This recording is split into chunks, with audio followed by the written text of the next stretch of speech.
You're listening to Dirty Feet, a podcast from No More Radio. Vous écoutez le podcast Dirty Feet sur les ondes de No More Radio. Hosted by Animé par Allison Burns JD Papillon. et Joanie Farah. Stay tuned. We're going to move you. Bonjour tout le monde, bienvenue à la 48e épisode de Dirty Feet. Aujourd'hui, on a un gros épisode avec, on parle du Festival Phénoména qui est maintenant à sa 2e édition, qui est né en fait des cendres du Festival Voix d'Amérique qui avait duré pendant 10 ans. Avec nous, pour commencer, on a Cécile Thomas, qui est membre de Les Filles électriques, qui produit le festival. Bonjour Cécile, ça va bien? Bonjour, oui, très bien, merci. Donc, le Festival Phénoména qui a vécu un gros changement l'an dernier. Toi, ça fait depuis janvier dernier que tu fais partie de l'équipe du festival, c'est ça? Oui, c'est ça. Parfait. Alors, tu pourrais nous parler un petit peu de ton parcours, d'où tu viens? Alors, moi, je suis française. Je suis arrivée il y a 2 ans et demi à Montréal et j'ai voulu travailler dans le milieu culturel et m'intégrer dans ce milieu-là. J'adore ce qui se passe à Montréal parce qu'il y a énormément de productions indépendantes. Les artistes font des choses à côté de leur travail beaucoup plus que ce qu'on peut voir à Paris, par exemple. Et donc voilà, je suis très enthousiaste par rapport au milieu culturel ici. Et le Festival Phénoména, parle-nous-en un peu. Il avait une longue vie avant de devenir Phénoména. Est-ce que tu peux nous parler un petit peu de l'historique de Festival Voix d'Amérique et ce qui a amené le changement vers Phénoména? Alors, le Festival Voix d'Amérique a été créé en 2001. Il a eu cours donc pendant 10 ans, de 2001 à 2011, et était autour du spoken word et de la poésie performée. Ils ont eu des grandes têtes d'affiche comme Richard Desjardins, Chloé Sainte-Marie, Marie-Jo Thériault, etc. Et les Filles électriques ont voulu se repositionner sur la performance et l'interdisciplinarité pour aller dans des choses plus ludiques, plus éclatées, et parce que c'est déjà un virage qu'ils avaient pris avec Voix d'Amérique. Donc le mandat du festival correspondait plus vraiment à ce qui se produisait. Donc c'était plus clair d'aller dans l'interdisciplinarité, franchement. Mais la poésie et le mot parler semblent encore avoir une place très importante dans le Festival Phénoména également, c'est ça? Alors effectivement, dans la programmation, on fait attention à programmer des artistes qui ont un univers poétique très important. Par exemple, Julie Desrosiers crée tous ses costumes et sa scénographie, puis un univers incroyable marionnettique. Tous les artistes qu'on a, les Wives vous parleront tout à l'heure de leur univers certainement, puis tous nos artistes ont vraiment un univers propre et poétique, puis on les choisit aussi pour ça. Mais on s'est un petit peu éloigné des mots et de la poésie parlée proprement dite. L'interdisciplinarité prend de plus en plus d'ampleur au niveau des arts de la scène. Pourquoi est-ce que les Filles électriques considèrent autant d'importance sur l'interdisciplinarité de nos jours? L'interdisciplinarité pour les Filles électriques, c'est pas simplement une accumulation de différentes disciplines, mais c'est un processus de création qui fait appel à plusieurs disciplines qui se répondent et qui crée un ensemble d'un spectacle qui sera finalement interdisciplinaire. Donc, c'est dans le processus que les Filles électriques se retrouvent dans l'interdisciplinarité. C'est venu naturellement. La manière de faire ce spectacle finalement correspondait à cette discipline-là. C'est pour ça que maintenant on s'inscrit dans cette discipline, également au niveau des conseils des arts, etc. Au niveau de la place, en fait, que l'art interdisciplinaire, l'art performance et tout ça, au niveau de la place qui leur est donnée à Montréal, est-ce que tu trouves qu'il y a encore beaucoup à faire? Est-ce que tu trouves qu'il y a un peu une carence à certains niveaux? Au niveau des demandes de bourse aussi, des fois, ça peut être difficile pour certains artistes qui se considèrent interdisciplinaires de vraiment se placer dans leur demande de bourse et souvent se font refuser parce qu'ils sont pas assez précis. Oui, effectivement, l'interdisciplinarité, au niveau de tous les conseils des arts, c'est encore vraiment petit. Ça demanderait à être beaucoup développé. Et pourtant, c'est un secteur où il y a de plus en plus d'artistes qui œuvrent, même des artistes qui sont en théâtre, en danse, etc., font de l'interdisciplinarité. Mais en même temps, ça fait quand même déjà un peu plus de 10 ans que ça existe et qu'on en parle. Ça a du mal à structurer, mais à l'échelle de la culture, c'est quand même encore récent. Donc, on a beaucoup d'espoir pour que ça structure, mais effectivement, il y a du travail à faire. Et au niveau du Festival Phénoména, est-ce que vous sentez que des fois, ça vous crée beaucoup d'obstacles au niveau du financement public pour le festival, puisque c'est pas assez précis. Un festival de danse, un festival de poésie, de littérature, un festival d'art médiatique. Est-ce que ça vous cause des problèmes à vous aussi, même si vous êtes un festival qui est tout de même établi? Oui, clairement. Nous, on a des tout petits budgets parce que on venait de la littérature avant et qu'il y avait moins de budget qu'en danse ou en théâtre, et que là, on se retrouve dans l'interdisciplinarité, ce qui correspond à ce qu'on fait, à notre mandat, mais qui est encore quand même un petit secteur où il n'y a pas beaucoup de moyens. Donc on fonctionne avec des très très très petits budgets. On est juste 2, bien qu'on s'appelle les filles électriques et qu'on ait l'impression qu'on est beaucoup au bureau, mais non, on est 2 pour faire tout ça. Donc oui, c'est sûr que nous on le ressent que on a des tout petits budgets. Et au niveau de la relation avec les artistes, en fait, qu'est-ce qui amène les artistes à aller vers le Festival Phénoména? Quelle est l'importance du Festival Phénoména au niveau du milieu artistique de ce que tu peux voir en ce moment? Alors nous, on essaye de donner la place à des artistes créateurs, des artistes de la relève. Des fois, on a des artistes de la relève, on a aussi des artistes établis, professionnels, qui sont en tournée internationale. Mais on veut donner cette chance-là aussi à des créateurs qu'on aime, d'être dans la programmation d'un festival qui a de l'âme et qui provoque un attachement particulier parce que il y a un look visuel qui est intéressant, il y a une façon de travailler aussi qui est particulière, une façon de faire la promo qui se démarque. Nous, on met beaucoup d'importance à l'intégrité. On rémunère les artistes par un cachet fixe, pas que par la billetterie. Puis c'est important pour nous de bien les accueillir au festival. Donc je pense que c'est tout un ensemble qui fait que les artistes ont un attachement particulier avec le festival. Et puis il y a également la figure de Dekim, qui est la directrice, qui est connue, très connue dans le milieu underground, puis qui organise des événements depuis 25 ans et qui a aussi cette aura de bien recevoir les artistes. Au niveau de la programmation, en fait, comment est-ce que vous faites un appel de projet? Au niveau des artistes, est-ce que vous allez recruter les artistes ou c'est vraiment sur une base d'appel de projet, les gens se présentent, vous faites une sélection? Alors on fait un peu des deux. Bien sûr, nous on repère des artistes tout au long de l'année et on leur propose de faire des choses avec nous. Mais on a également un appel de projet qui tombera l'année prochaine, ce sera pour février a priori. Donc il faut suivre notre infolettre et notre page Facebook où on annonce tout ça. Où vous pouvez nous envoyer une description du projet, c'est très simple, et puis nous on regarde tout ça. On en a reçu cette année plus de 120, donc on était très contente aussi de provoquer cet intérêt, et on en a programmé au moins la moitié, je dirais, donc pour des performances plus ou moins longues, mais c'est ça, on fonctionne beaucoup avec l'appel de projet aussi. Et est-ce qu'il y a un élément de direction artistique dans le festival? Est-ce que il va y avoir un certain impact sur les créations ou vraiment est-ce que les créateurs ont carte blanche?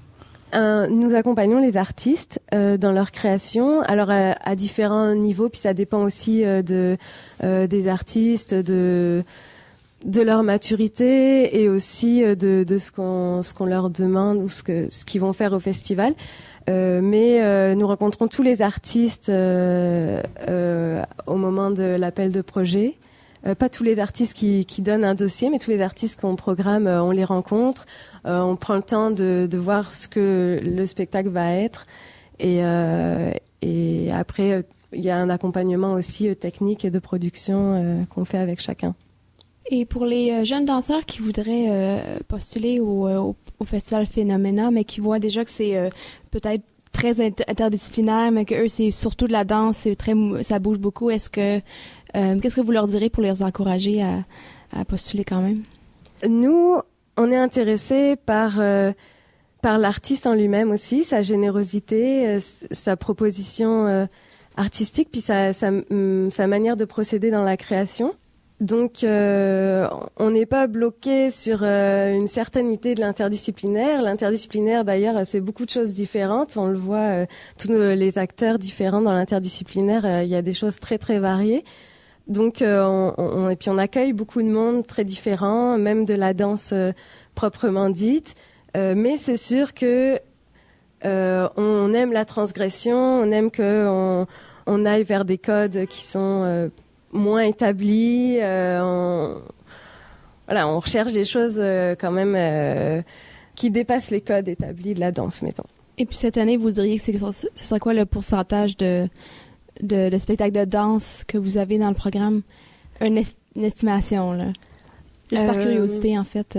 Pour voir si d'année en année, les danseurs quand même font partie du festival puis donnent peut-être un peu plus pas de visibilité, là, mais peut-être plus accessible, peut-être? C'est difficile à dire, mais je dirais 20%. Après, on a aussi... Oui, c'est vraiment bien. Mais on a aussi beaucoup de shows, de personnes qui viennent de la danse, puis qui vont faire autre chose, comme les Sœurs Schmitt. Les Sœurs Schmitt, elles viennent de la danse, mais là, elles vont faire quelque chose de beaucoup plus performatif. Donc, en comptant tous les gens qui viennent de la danse, moi, je dirais 20%. Je suis peut-être un peu optimiste, là, j'espère que... Mais ça permet, dans le fond, aux danseurs peut-être d'explorer d'autres venues. Oui, effectivement, nous, on donne la chance vraiment aux artistes, une tribune, pour qu'on puisse tester des choses, changer de ce qu'on a l'habitude de faire. On présente que des créations. Donc, c'est pas un spectacle qu'on va pouvoir voir une semaine avant ailleurs. C'est vraiment des choses spéciales, comme le show ce vendredi d'entrée du festival. C'est les Smile Stealers avec les Wives. Et ils vont reprendre leur film en façon performée et faire à la façon The Rocky Horror Picture Show. Donc, c'est vraiment un show unique qu'on pourra pas voir autrement. C'est la particularité du festival. Au niveau de cette édition du festival, avec les artistes en danse, de quelle façon est-ce que tu as remarqué surtout qu'ils approchent l'interdisciplinarité? À travers quelle forme est-ce qu'ils vont approcher ça? Ça, c'est dur.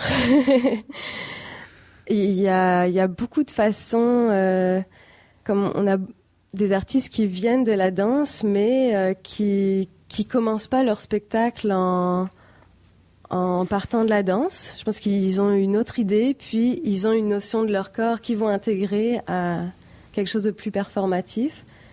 C'est sûr que eux, ils ont la danse en eux, puis cette conscience du corps qui est là, mais ils vont prendre leur show par un autre bout. Je dirais que c'est ça qu'on voit beaucoup. Après, il y a vraiment plein de conceptions différentes, comme on a Alchimie qui eux vont être devant la bibliothèque du Myland dans une grande bulle. Léa Tremblay qui viendra parler tout à l'heure.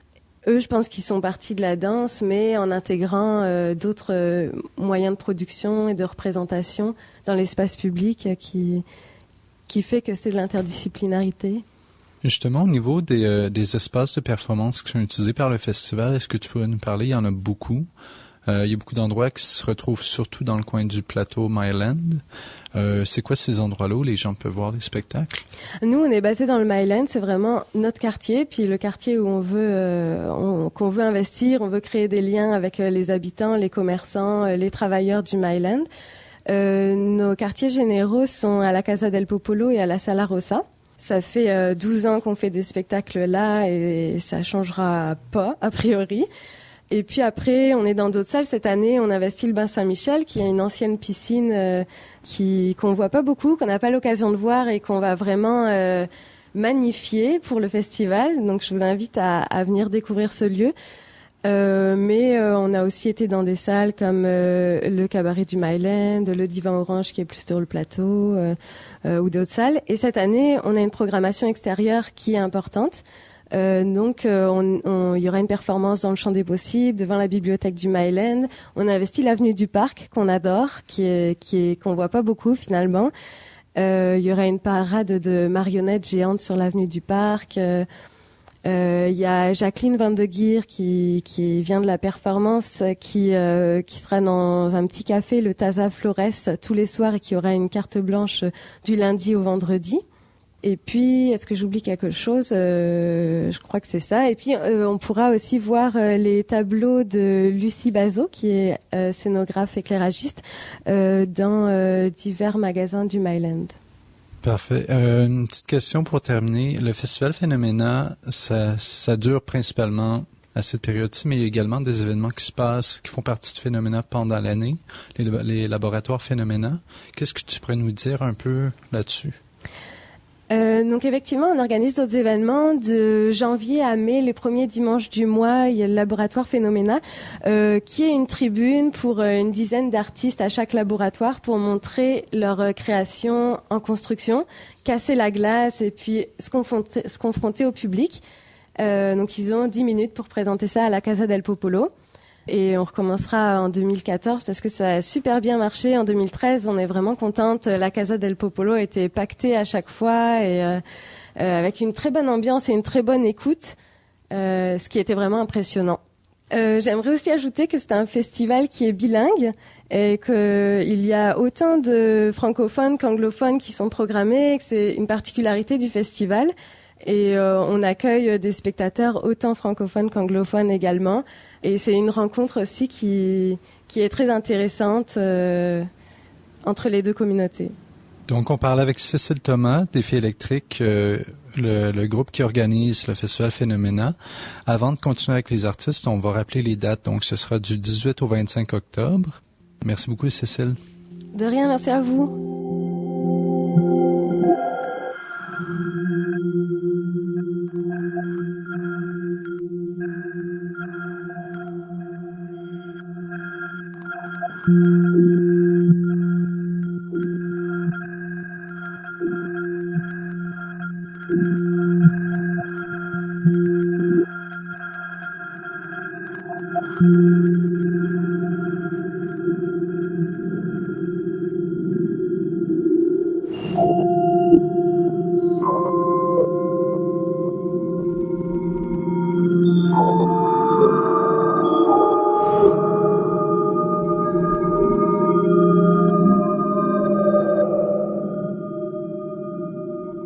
Okay, so we are continuing in English now with the collective wives. Emma, Kate, Julia, and Leah are with us today to talk to us about the show Seafoam Blue 2.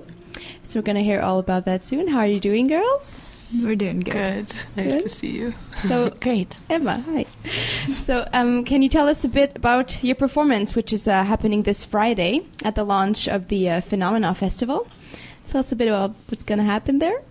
We're going to be performing our new version of Seafoam Blue 2. It's the sequel to the first Seafoam Blue that we did at the Rhubarb Festival in Toronto in 2012. And we're very excited to be doing the second version at Phenomena. And we're sharing the stage with a movie screening. It's kind of an extreme fantasy movie called Smile Stealers, made by Jay Sabaka and Alison Moore. And then we're going to do our performance. So, yeah, Seafoam Blue 2. And what space you're using? Sala Rosa, is it? Mm-hmm. Have you been to this? Have you performed in this space before? Mm-hmm. We actually performed our first piece together there in 2009. Our first piece was the first piece where we worked with overhead projection and movement and diverse modes, I suppose, was Open Your Heart, Willie, and Love. And I guess this is our fourth work in that same way with overhead projection and performance. Yeah, I'd like to get into what that way is. We skipped where you guys came from because we know where you came from. You know. You were our classmates at Concordia. And since then you've taken on this kind of performance art. Is that fair to call it that? Yeah, I think angle? These days, yeah. Body-based intermediate love songs. Beautiful, beautiful. Yeah. So tell us about, you use projection, you use your body. What comes out of this, your style of working these days? We always seem to start with the body in terms of the chronology of our process. Like we start with, for this, especially this time, we really started with feelings, like sensations that we wanted to explore. And it follows the story of this lonely mermaid, vaguely. And it's kind of a coming of age, or as she goes through love and loss and peace. But so we start with this feeling, if we want to make the feeling of disorientation or sort of malaise, and then we investigate what makes our body feel like that, and we use light and sound and what talking, images support a physical sensation, and how we can, by extension, create a physical emotional sensation in the viewer using a combination of body presence or an image, light and sound. Pop songs. Pop songs are great. So does the other media come in later, or you set out knowing that you want to incorporate light, that you want to incorporate video in it? Anything goes. Yeah. Anything goes. Whatever works. And sometimes it's projection's great because you can really do anything with it. It's very, very easy to obtain materials, and it's relatively cheap. You can also you can be very physical with the projector too. Like it's such a simple machine. I mean, we've done things like carry a projector in a performance, swing it around, swing the light around, lay on the projector.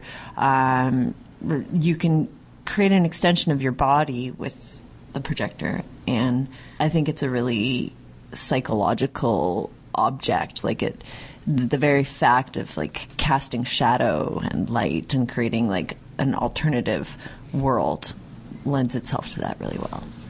Do you ever put it to your tummy and pretend you're Care Bears? Just light shooting Have we done out that of you? yet? No, but I suddenly want to wear a giant dress and have it underneath me. Yeah.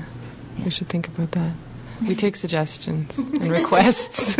Readers should write to the Wives Collective so that you all have my more wives. material even. .wordpress.com. What do you want to see us do with a projector? This could get ugly. Yeah. So that's the format. What kind of themes do you like to work with as the base inspiration for your creations? We tend to... Or do you want to take this one? Well, I think we kind of take the essence of what we're dealing with our own lives and try to distill it in such a way that it's no longer specific to ourselves and to our own hearts, and that it can be relatable to a whole room, to a whole group of humans. So, I mean, we deal a lot with loss and love and romance and beauty. And nature, somehow. A lot of our works have been... we've started with an animal or like a theme, like Open Your Heart, Willie in Love was about moose mating and Willie Nelson. And we did Bear in Mind that was about bears and hypnosis and the psyche. And then this one is kind of about the ocean, and we're coming to it from the position of women who... I guess, are maybe disoriented by the representation of the ocean that we see, and that we can kind of see as a metaphor for the representation of women as well. The way it's fetishized, and we really got deep into the internet on this one, and and then the experience of love in the modern world in a dangerous time. Yeah, this piece I think is dealing a lot with sex, and it let's talk about sex, baby. No, on a few different levels. On the level of the objectification of the female body, on the way that we might create fetishes into objects, and also there's something there about the lineage of our bodies to the ocean, say like where we came from the ocean. And we deal with nostalgia a lot, too, and it's kind of like nostalgia for pre-mammalian existence. And so sex on that level, not necessarily like sexy sex, but like mating and and genealogy, I suppose. And Leonard Cohen as well. Talking about sex leads to Leonard Cohen. Everything must lead to Leonard Cohen. Especially in Montreal, it's sort of a law. He's here. I think He's we have always to here. talk about Leonard Cohen if we're artists in Montreal. It's true. We couldn't help ourselves. I remember a discussion I had with Emma Kate at the program launch for the Phenomena Festival about cynicism and, to some extent, cheesiness, and how a lot of people shy away from things that could be too overtly emotional or too cheesy. Is this something that you have ever feel that you need to fight against in the Montreal scene, in Montreal art scene, or art scenes anywhere. Irony. Yeah, and I thought about that after, and just recalling something that Julia just said before we came here. We were having coffee. She said, "I only want to talk in positive terms." So not talking in not being against anything in creation, and I think you can see yourself against things in creation, but I think it's better just to create straightforwardly and not concern yourself with that. I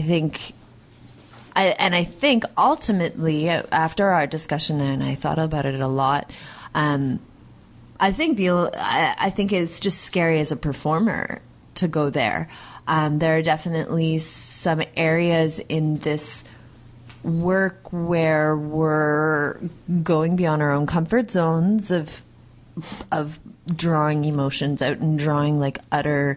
There's almost like a feminine hysteria is there present for sure, and drawing that out. And for some reason, like I think hysteria and feminine hysteria is like kind of old news, but we want to make it not old news because it's not. It's still very important, and we should all be allowed to be hysterical. And I think that's kind of our mandate is to feel more and more. And so in regards to like what in Montreal, I don't know. I think it's just important to create straightforwardly and not against anything.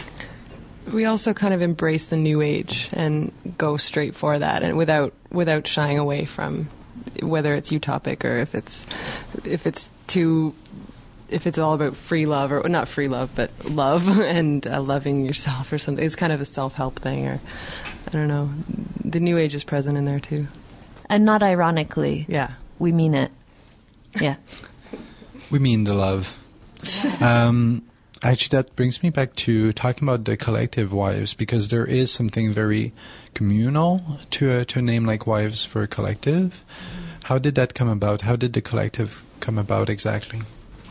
We kind of all fell in love with each other in school and ended up working together a lot. And then when we left school and left this cozy home of Montreal, and some of us went. I mean, we've lived in different places at this point, and we've always remained in touch in kind of like in a really romantic way.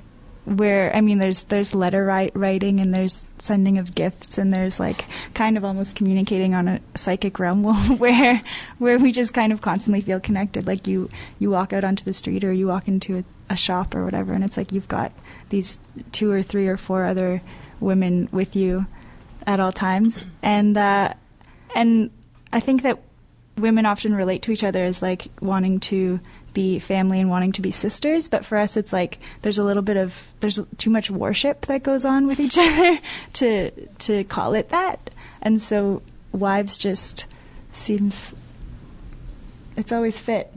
I think we worship each other's work and beauty and minds, and it wouldn't be enough. There would be too much tension to be sisters. We would be like jealous of each other or something, which is like totally not. Which is also a good thing. Like in our process, we really trust each other, so we'll hand off tasks, parts of the work to somebody and trust them completely on their decisions. There'll be times where I doubt something, I doubt a decision, but if I just like look at my wives and say, is that what you think? Do you think it's better that way? And they say yes, and I'm like, okay, trust you.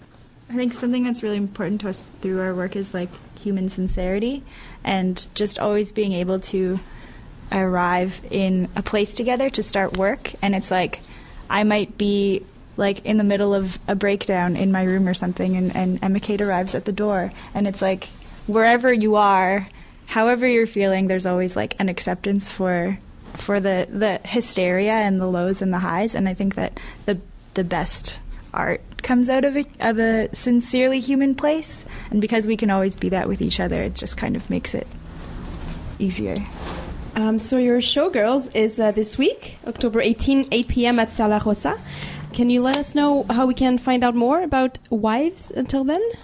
Yeah, you should see at least our blog, allmywives.wordpress.com. We put everything on there, videos, and we have a trailer you can watch.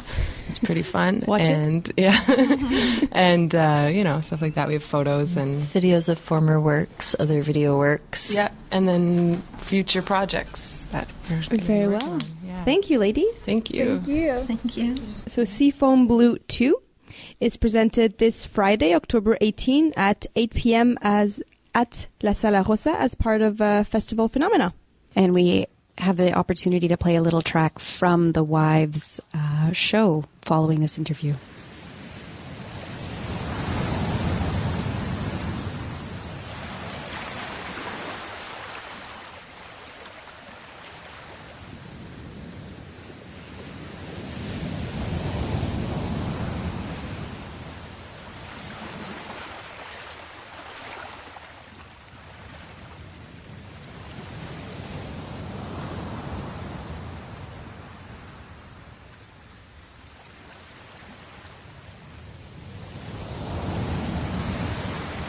Feels like I'm standing in a timeless dream of light mists, pale and rose.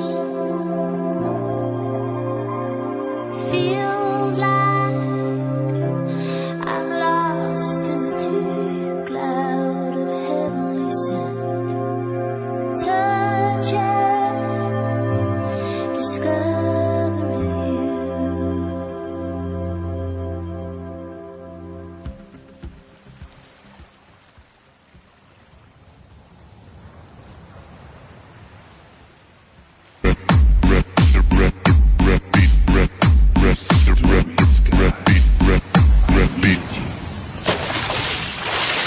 Capsize me. Go ahead, despise me, baby.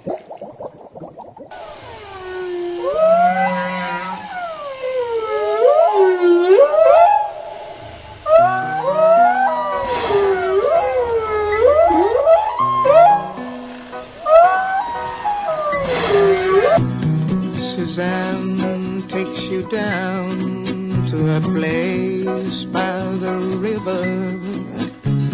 You can hear the boats go by. You can spend the night forever.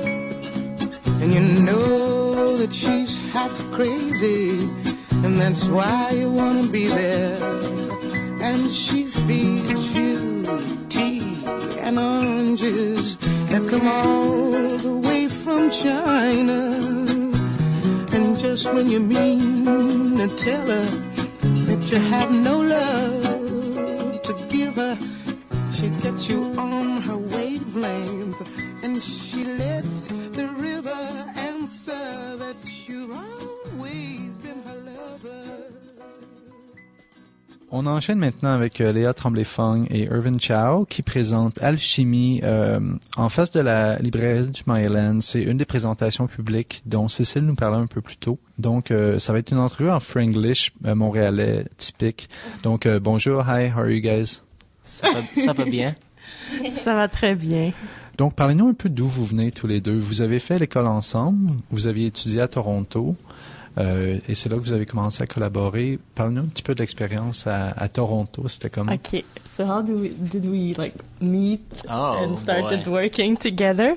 It was me again doing a project called All You Can Eat about the different food groups, and we're dancing like fruits and chickens and butchers and milk, and we had a lot of musicians and dancers and actors, and Irvin was the orange. Yes. My starring role. But we fought over the orange. Yes. Yeah. That was the first time, and after like every year we did shows again, and we were working together, and we also traveled to Palestine together to teach there for a couple months, and now I'm in Montreal and he's in Toronto, but we still see each other pretty much every month. Ouais. Et au niveau d'Alchimie, c'est une nouvelle collaboration ensemble que vous faites. Vous travaillez également avec un artiste visuel. Oui. Donc, parlez-nous un petit peu de cette collaboration-là avec l'artiste visuel. Ça semble avoir une place très importante dans la production, en fait. OK. Oui, ben notre artiste visuel, c'est Julian Palma. Il est colombien. Ça fait 2-3 ans qu'il est à Montréal. Je l'ai rencontré vraiment par hasard. Il était en train de peindre dans la ruelle proche d'où mon ami habite, puis je suis allée lui parler tout ça, puis on s'est mis à échanger des idées, tout ça. Je lui ai dit qu'on cherchait quelqu'un pour Alchimie, pour créer une installation visuelle autour de notre performance. Et je sais pas quoi ajouter. On a juste continué. C'est vraiment un truc comme intuitif aussi, comme we wanted to work together and we felt like we had a good energy to share. And his wife too is a contemporary dancer. I guess maybe it makes him more open to that kind of collaboration. So basically, you'll be dancing in a bubble? Yeah, it's like a 10 foot by 10 foot vinyl sphere, clear, and it's like almost like a giant snow globe. How do you feel this affects your connection to the audience? Do you ever feel that being encased in a vinyl bubble like that creates a bit of distance with the public, or do you feel that rather it brings their gaze towards you even more so? Actually, we were talking about this earlier about how to connect directly with the audience, and we're hoping that who knows, but we're hoping that it'll draw the gaze in, and then we as performers can suck them in like black holes. Yeah, like a black hole, like black exactly. Holes, yeah, exactly. So, but at the same time, we feel kind of protected in the bubble. Mm-hmm. Let's say when we speak inside of it, people cannot understand what we're saying, and it's we're exposed, but we also feel like in the belly of our mom. It's almost like have you ever done like a sensory deprivation thing? You can't hear anything, so it's kind of like fuzzy, and you can only hear yourself. Kind of, it's something like that. So. On one hand, we're trying to bring them in, but the other hand, there is this clear separation between the two of us. Or, yes, audience and... And is that bubble inflatable? How exactly does it stay up? Oh, the mystery of it. Yes. Can the audience know? Can our listeners know? Or People cannot know really, especially with the visual arts installation. It will be, the base will be hidden, and that's where there's the kind of engine that keeps it inflated, and if we unplug it, it just slowly deflates. So it's not magic, but no, it's not your will holding it inflated. With this visual arts element, how did you approach the body when it came time to creating a piece? Okay. You're just nodding to each other. Well, actually, we looked at the site in which we are performing, and that's where we drew a lot of the inspiration. That's actually where all of the inspiration comes from for the movement and a lot of the visual arts as well. And because we consider the architecture too and the history of the site as part of the visual art, if we can say it. Mm-hmm. Yeah, it's all part. It's part of the set that we didn't have to build. It's not just popping there. Like we actually knew it was going to be there, and that's according to that we created it. Mm-hmm. Yeah, and we looked at the history and like the history of the site, and just like we took a look at all these things, and then we took ideas and themes and things like that, and then we created something from that. Like it was more me who spoke with Julian because I'm here and Irvin cannot just come for meeting Julian, but I do the relais, and it's just like we really had many conversations and just. Comme on a choisi ensemble, OK, ça c'est les thèmes principaux qui vont ancrer la création interdisciplinaire parce qu'on va pas être toujours dans le même espace en train de créer. Fait que c'est ça, on s'est entendu comme, oui, c'est certains éléments de l'architecture, certaines histoires aussi que c'est plus nous en tant que créateurs que ces histoires-là sont importantes, mais le public ne saura pas nécessairement tous les détails, là. Mais genre, on s'est entendu sur ces thèmes-là parce que c'est la première fois aussi qu'on travaille avec Julian, donc on y va comme plus gentiment au début, puis on verra si on veut faire d'autres versions aussi. Là. Ouais. En ayant un homme et une femme encapsulés dans leur propre petit univers, dans leur propre petit environnement, est-ce qu'il y a un peu un élément de Adam et Ève qui risque d'en ressortir? You understood? He's saying by having like a man and a woman inside the bubble, does it refer to Adam and Eve, Yes, or like will people see? Well, Are you wearing fig leaves? we thought, but all the Orthodox Jews in the area might not they appreciate would it as much. Yeah.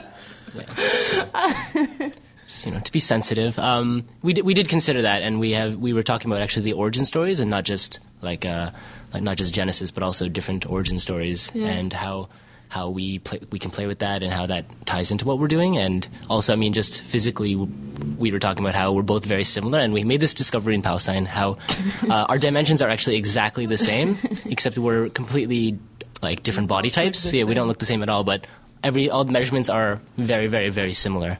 So, and there's a certain type of equality in that, which is really quite nice, I think.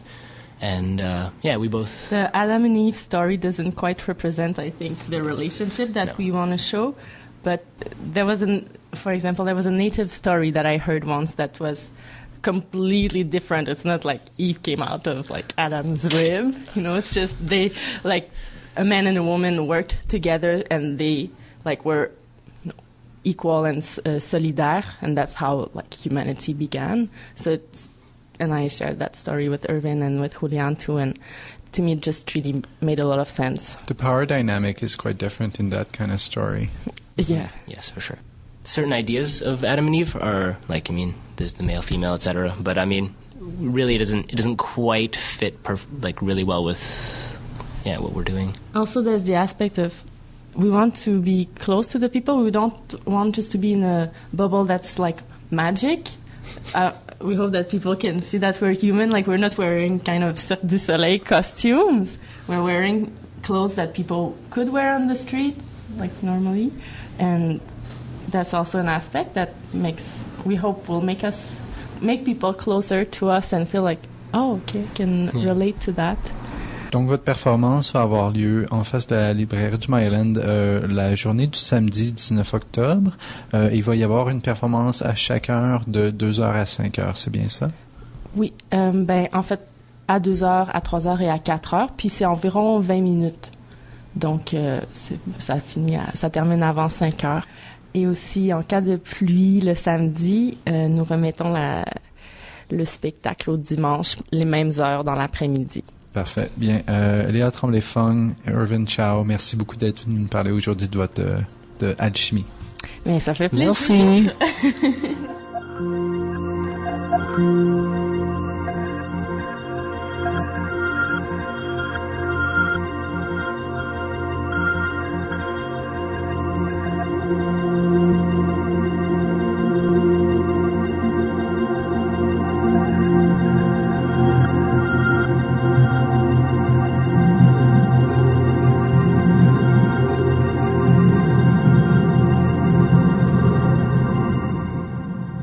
Terminer l'épisode spécial Phénoména avec Stéphanie Robert et Audrey Rochette qui vont toutes les deux présenter dans le cadre de Fantasmagorie 1 qui va être présenté au Bain Saint-Michel le 23 octobre à 20h.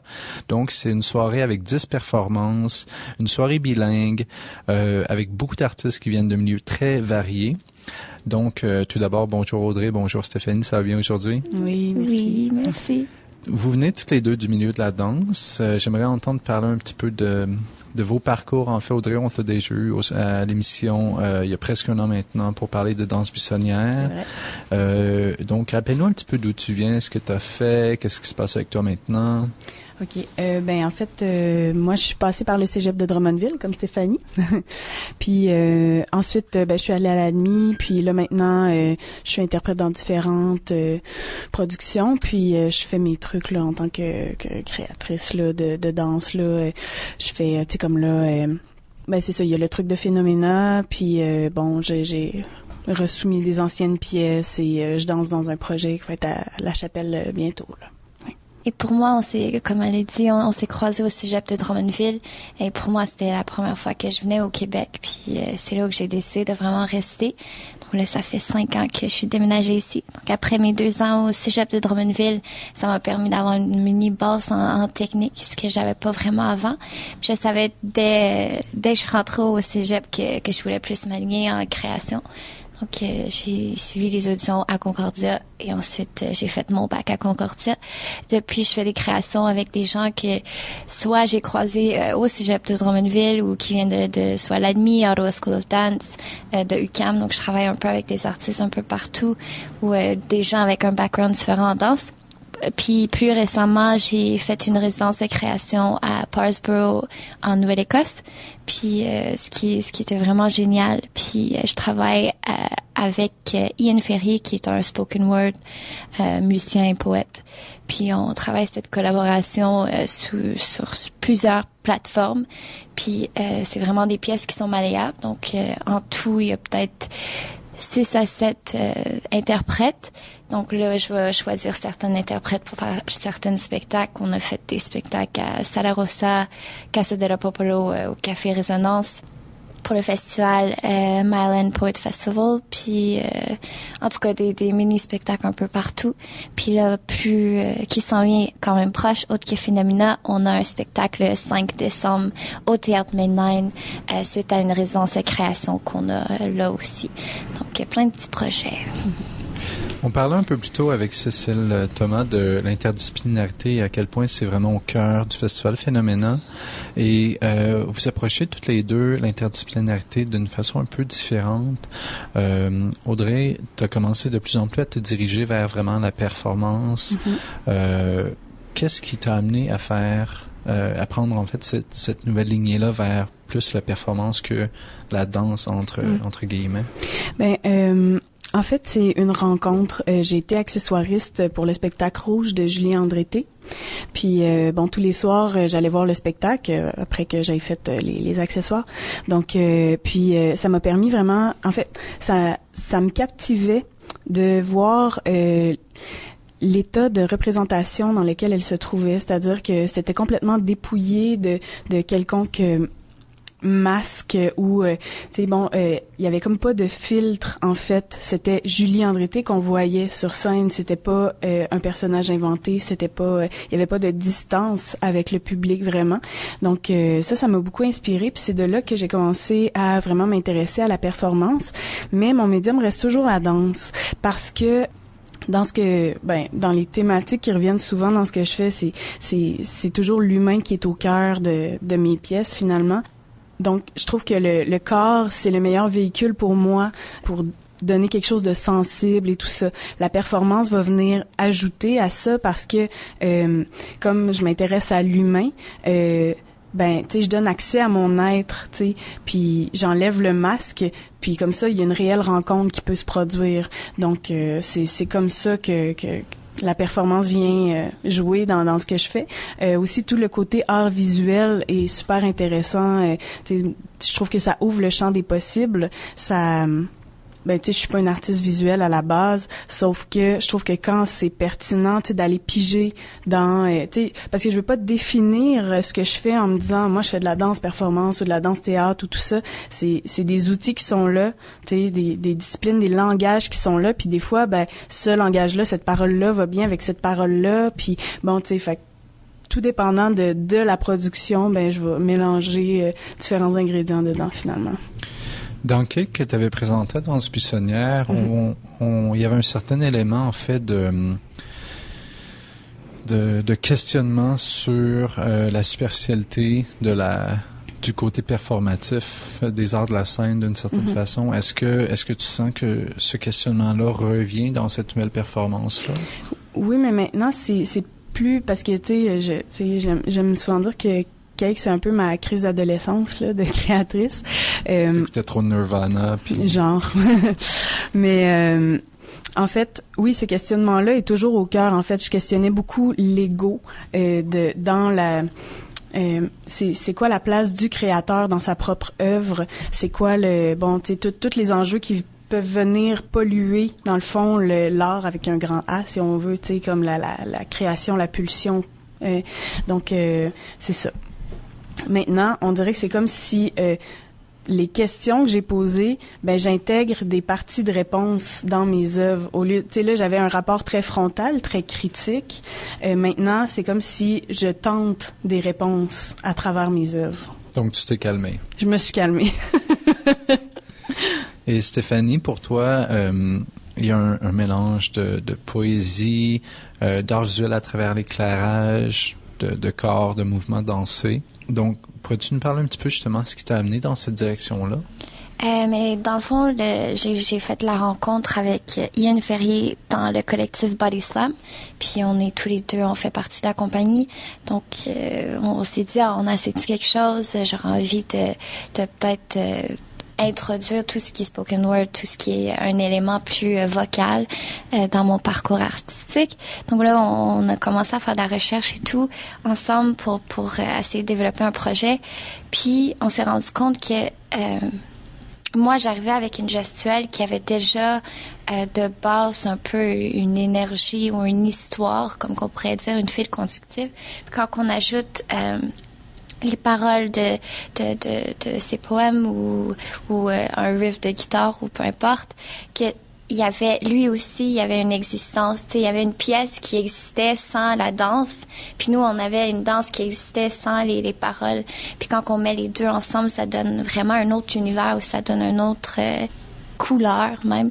Donc là, on s'est dit que ça se faisait quasiment tout seul. On n'avait pas nécessairement à travailler puis à vraiment essayer, OK, faut vraiment, tu sais, que ça soit fusionnel, puis que ça soit une chose et non deux choses différentes. Puis c'était depuis le début, c'est juste super simple comme processus. C'est plate à dire que c'est simple, tu sais, je veux dire comme on travaille super fort, mais ça s'est un peu fait tout seul comme connexion. Puis on ajoute aussi l'éclairage qu'on a eu le plaisir de travailler un peu avec Paul Chambers, puis qui nous inspire un peu tout ce qui est technique, parce que je trouve que en tant que performeur ou même interprète ou chorégraphe, c'est un peu, quand tu as un background de juste mouvement, t'as un peu peur de jouer avec des fils ou jouer avec l'éclairage, donc c'est bon de se lancer là-dedans. Mais c'est ça s'est un peu placé tout seul, donc c'était le fun. Alors Audrey, au niveau du visuel de ta nouvelle création, il y a entre autres ton visage couvert de glaise, oui, quelque chose d'argile. Qu'est-ce qui t'a amené vers cette approche visuelle-là exactement? Qu'est-ce que ça représente symboliquement pour toi? Ben, en fait, donc cette pièce-là, qui s'appelle A Rift in the Wall, c'est beaucoup autour de l'authenticité du rapport humain. Et ça, en fait, je cherchais un peu qu'est-ce qui pouvait propulser, dans le fond, le rapport humain entre des personnes et ouvrir, dans le fond, toutes les barrières, tu sais, dans le fond, briser le mur, donc faire la fissure dans le mur qu'on a, tu sais, vis-à-vis des autres. Donc, c'est... En fait, je cherchais quelque chose qui pouvait un peu recouvrir la surface de ma peau, puis ça a donné que c'était l'argile parce qu'il y avait d'autres médiums, mais que c'était toxique pour la peau, donc je me suis dit peut-être pas. Alors que l'argile, tu vois, ça me donne une peau très douce. Mais puis toute la craquelure de ça, je trouvais intéressante parce que aussi, en fait, cette pièce-là part d'un événement aussi, dans le fond, de ma vie. Donc c'était la mort d'un proche, puis donc les derniers instants que j'ai vécu avec cette personne-là, où le contact a été le plus vrai que jamais. Donc je me suis dit, est-ce que la conscience de la finitude de ton être, l'urgence faisait en sorte que tu t'ouvrais plus facilement à l'autre, que le contact était très vrai. Et je trouvais intéressante l'argile à ce niveau-là, parce que oui, c'est un mur, mais quand il se fissure, t'as aussi l'air plus vieux, t'as aussi l'air, fané finalement. Donc c'est tout le concept du mur, de la fissure. Donc voilà. Trouver cette authenticité-là dans le rapport avec le public, ouais, dans une performance de 10 minutes. Oui, ça va être un défi. Ça va vraiment être un défi. En fait, c'est une performance interactive. Donc, je vais beaucoup parler aux gens. Je vais les toucher beaucoup aussi. Puis c'est sûr que moi, ce processus-là dure depuis assez longtemps, où au départ je me disais, tu sais, parce que on peut pas faker qu'on va mourir là, tu sais, je veux dire, ça se fait pas. Donc je me suis dit, et si je me faisais de l'autosuggestion à chaque jour pour me dire que j'allais mourir le 23 octobre, puis que quand je vais aller voir les gens, c'est pour leur dire au revoir. tu sais. Bon, après, je me suis dit, je veux pas tomber en détresse psychologique non plus. Mais c'est quand même quelque chose qui m'habite au quotidien. Tu sais, cette pièce-là, en fait, au fil de mes lectures et tout ça, le processus a été beaucoup centré sur des lectures, des films, des trucs, des contacts aussi avec des gens donc qui ont vécu une expérience près de la finitude. Donc voilà, c'est plus là, je me suis inspirée, puis je me fais un peu d'autosuggestion, mais j'essaie quand même de garder ma santé mentale là-dedans. Ouais. Et Stéphanie, pour passer de la finitude et de la mort des proches, en fait, pour toi, dans Pour corps et lumière, il y a quelque chose de très poétique au niveau de l'approche au corps et de sa relation avec la lumière, et avec les mots également. Qu'est-ce que tu sens en ressort de cette relation-là triple entre les sons de Ian Ferrier, les corps sur scène et la lumière qui est utilisée? Qu'est-ce qui en émane vraiment? Ça ouvre vraiment tout ce qui est d'écouter, puis de pas avoir à tout le temps faire quelque chose sur scène, tu sais. Donc de juste vraiment concentrer sur la présence, puis de pas nécessairement se dire ok, faut que ça bouge, faut que ça soit le plus physique possible. Puis pour moi, de rien faire sur scène, c'est quasiment plus physique que faire une pirouette. En tout cas, c'est un exemple un peu. En tout cas, je trouve que avec les paroles, on se permet justement de rien faire, de juste être là, d'écouter.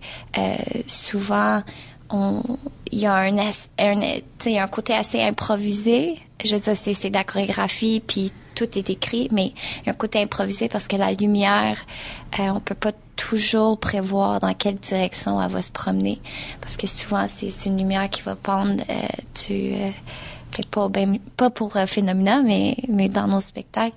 C'est une lumière qui se promène un peu toute seule avec l'élan ou avec les suspensions et tout. Donc, c'est un peu le corps qui doit réagir en fonction de la lumière qui fait en sorte que la présence est encore plus présente. Que le corps est encore plus prêt pour ça. Et de basse moyenne, on sort de body slam aussi, donc ce qui est improvisé à 100%. Je pense qu'on est confortable là-dedans de se lancer un peu dans tout ce qui est imprévu. Puis, comme j'ai dit, ça garde vraiment les interprètes allumés, comme la lumière, mais allumés et prêts pour réagir, pour s'adapter. Parce que je pense dans la vie de tous les jours, dans nos vies, on s'adapte toujours. On est toujours en train de s'adapter. Même si on organise nos vies à 100%, on a un agenda, puis on essaie de planifier ça le plus possible. Faut toujours s'adapter. Puis je pense qu'il y a quelque chose de vrai là-dedans, puis qui fait en sorte que c'est authentique, d'avoir des réactions authentiques. C'est ça. Je pense que c'est important. Et Stéphanie, tu as présenté des versions plus longues de Pour corps et lumière auparavant. Devoir présenter maintenant une 10 minutes, est-ce que c'était un challenge de dire bye-bye à certains matériels de la pièce? Oui, puis non. En même temps, ça m'a permis de créer un 10 minutes qui n'existe pas encore, de vraiment faire quelque chose de pas nécessairement nouveau, parce qu'il y a quand même des textures et des couleurs qui existent, puis qui existera même dans nos pièces de 1 heure ou 20 minutes ou 10 minutes. Mais on a vraiment eu... Pendant notre résidence à Parsboro, c'était vraiment, nous, on faisait du site spécifique. Donc, on allait dans la mer, puis il y a la marée qui descend et qui monte à tous les 6 heures. Donc, on était debout, puis on attendait l'eau qui montait jusqu'au cou, tu sais, d'avoir on a un certain contrôle. On dit, OK, tu vas être debout ici, on va faire du mouvement, on va créer une nouvelle gestuelle, mais il y a il y a une existence supérieure à ça qu'on peut pas contrôler. Donc il y a tout le temps, tu sais, on doit se déplacer ou on doit se méfier à l'eau, parce que c'est super dangereux aussi avec les. Donc il y a tout ces éléments-là de l'eau, puis la nature, puis la lune, puis pourquoi l'eau monte, pourquoi l'eau descend. Il y a aussi le sable qui va réagir en fonction de ça, puis comment que c'est jamais pareil, c'est toujours différent. T'es en conversation, puis tu tournes, puis tout se transforme tout le temps. Tout est en train de se transformer. Puis c'est au baie de Fundy, puis c'est quelque chose de super qui super inspirant, tout ce qui est mouvement, parce que, comme j'ai dit aussi avec Ian, puis ce qui fait tout ce qui est spoken word puis musique, on se sent pas obligé de bouger. Puis on est arrivé là pour faire une résidence d'exploration de mouvement, mais ça bougeait tellement autour de nous qu'on a voulu vraiment juste être là, tu sais. Donc, c'est quand même assez intéressant. Mais pour la pièce de 10 minutes, ça va vraiment être ce qu'on a vécu là-bas. Puis c'est drôle parce que c'est dans une piscine, puis on se réfère beaucoup à l'eau, puis tout ce qui est gestuel qui est un peu... tu peux pas toujours prévoir. Si tu bouges dans l'eau, il y a des vagues qui vont faire en sorte que tu es beaucoup moins stable ou plus stable, ou que tu flottes, que tu cales. Donc, c'est ça. Donc, vous présentez dans le cadre de Fantasmagorie 1, qui va être le mercredi 23 octobre à 20h, 10 performances. Pour vous, est-ce que vous avez un peu un sentiment de c'est quoi ce spectacle-là, Fantasmagorie? À quoi on peut s'attendre en tant que public? Je pense que c'est vraiment la découverte qui est au centre de tout ça, parce que je pense que tu sais, moi je fais extrêmement confiance en la vision de Kim, parce que elle choisit vraiment les œuvres et non pas tu sais, en fonction d'une réputation quelconque. Donc elle choisit les œuvres, et je pense que chaque petit univers est extrêmement différent. Tout est interdisciplinaire, pardon. Donc, je pense que ça va être la rencontre je pense qu'il faut s'attendre à être déstabilisé, avoir beaucoup de découvertes. Qu'est-ce que... Ouais, non, pour moi aussi, je pense qu'il y a vraiment, tu sais, il y a des gens que je connais pas. Il y a des gens que j'ai hâte à découvrir, puis de partager le bain avec eux. Puis tout ce qui est, c'est vraiment un lieu qui inspire déjà, puis je pense que de passer, je suis vraiment contente de faire partie de la programmation. Ouais. On va écouter un extrait de la trame sonore en fait qui est utilisée dans la pièce de Stéphanie, avec la musique et les mots de Ian Ferrier. Est-ce que tu pourrais nous parler un peu juste nous présenter le nom de la pièce qu'on va entendre? Mais c'est pas nécessairement une pièce qu'on utilise dans le show pour Phénomena, mais il y a Pharmacon Montreal, donc MTL, puis c'est un collectif de musique, puis Ian Ferrier, il y a une loop pedal, puis il y a plusieurs tracks, donc on se sert souvent de cette musique-là dans nos créations ou pendant nos répètes. Donc c'est vraiment un élément qu'on a utilisé beaucoup, surtout pendant notre installation de 3 heures à la Nuit Blanche 2013. And here I am, puis tu vas entendre la voix super mystérieuse à Ian Ferrier. Donc Audrey, Stéphanie, merci beaucoup d'être venue nous parler aujourd'hui. Donc ça termine notre épisode spécial Phénomena. Le festival, juste pour le rappeler à tout le monde, est du 18 au 25 octobre et c'est à plusieurs endroits. C'est possible d'aller voir le site web du festival qui est www.festivalphenomena.com. I don't have any money, he said. I got something you might need.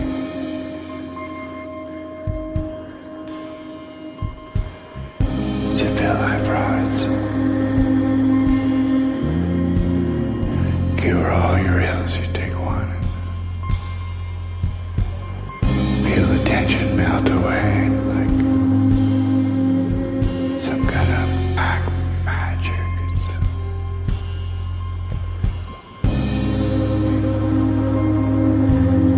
Running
watching old films of Ronald Reagan walking across the screen.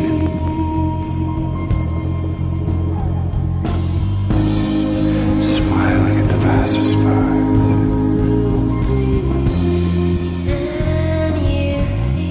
Here I am.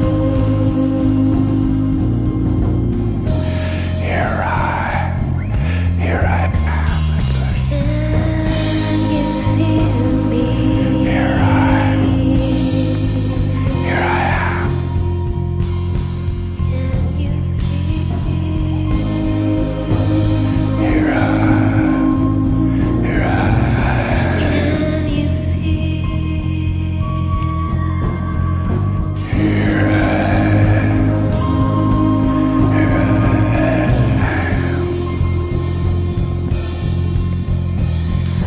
Something imminent on the horizon. It's like,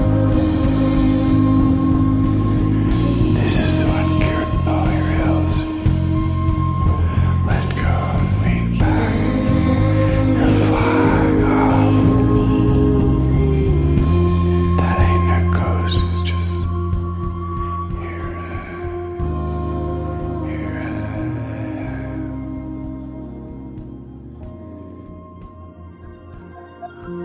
Dirty Feet is recorded every week at the Montreal Improv Theatre. Check them out at montrealimprov.com. Dirty Feet est produit et animé par Produced and hosted by Allison Burns JD Papillon et Joanie Farran. You can find out more about our show at nomoreradio.com, follow us on Twitter at Dirty Feet, and find us on Facebook at Dirty Feet Podcast. Vous pouvez écouter tous nos épisodes sur notre site web ou vous pouvez vous abonner également sur iTunes à notre podcast. Listen to past episodes on website or subscribe to the podcast on iTunes.